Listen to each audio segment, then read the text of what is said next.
বন্ধুরা, অনুরাগের ছোঁয়া ধারাবাহিকে আজকের পর্বে দেখা যায় ওষুধ খাতে গিয়ে উর্মিকে হাতে নাতে ধরে ফেলল রূপা।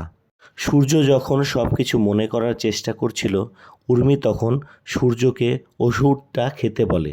সেই মুহূর্তে দীপা বলে, ডাক্তারবাবু কী ওষুধ খাচ্ছে?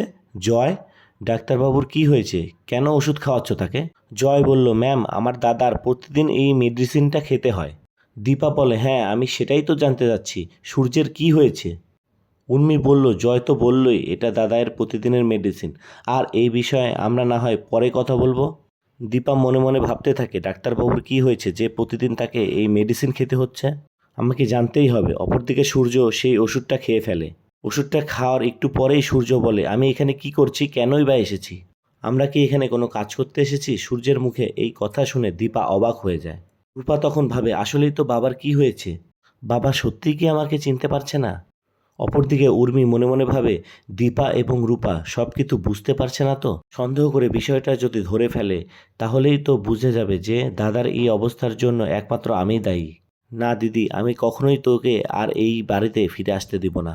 তুই চলে যাওয়াতে ওই বাড়িতে আমি রানীর রাজত্ব পেয়েছি, সেটা আমি কোনো মতেই হারাতে চাই না। রূপা ভাবতে থাকে, বাবার কি হয়েছে? বাবা কেন আমাদের মনে করতে পারছে না? এত চেষ্টার পরেও বাবা কেন চিনতে পারছে না আমাকে? রূপা তখন কথাটা দীপাকে বলে, মা কি হয়েছে বাবার, কেন চিনতে পারছে না? নিশ্চয়ই ওই ওষুধের মধ্যে কোনো গন্ডগোল আছে। রূপার মুখে এই কথা শুনে দীপা উর্মিকে জিজ্ঞেস করে, উর্মি, ডাক্তারবাবুকে কিসের ওষুধ খাওয়ালে? উর্মি, চুপ করে আসিস কেন, বল। উর্মি বলে, তোমরা চলে যাওয়ার পর এই বাড়ি দাদাইকে সব আমি কিছু সামলাচ্ছি, আর তোমরা চলে যাওয়ার পর দাদা এই বিষয়টা মেনে নিতে পারেনি, তাই দাদাকে এই ওষুধটা খাইয়ে দিই যাতে সে সব কিছু ভুলে থাকে। দীপাকে বলে, আর কিছু তোমাদের জানার আছে? দীপা মনে মনে বলে, হ্যাঁ অনেক কিছু জানার আছে। তখন দীপা চুপ হয়ে যায় এবং এই ডিলের বিষয়ে কথা বলে। দীপা তখন বলে, তোমাদের দুজনের কোম্পানিকেই আমি এই ডিলটা অর্ধেক অর্ধেক করে ভাগাভাগি করে দিব। এতে করে তোমরা যদি রাজি থাকো তাহলে আমি দুজনকেই ডিলটা অর্ধেক অর্ধেক করে দিব। এখন তোমরা তাড়াতাড়ি সিদ্ধান্ত নাও যে তোমরা এই ডিল অর্ধেক অর্ধেক করে নিতে কি রাজি? তাছাড়া অনেক কোম্পানি আছে আরও, যেগুলো কোম্পানি এই ডিলটা নিতে রাজি আছে।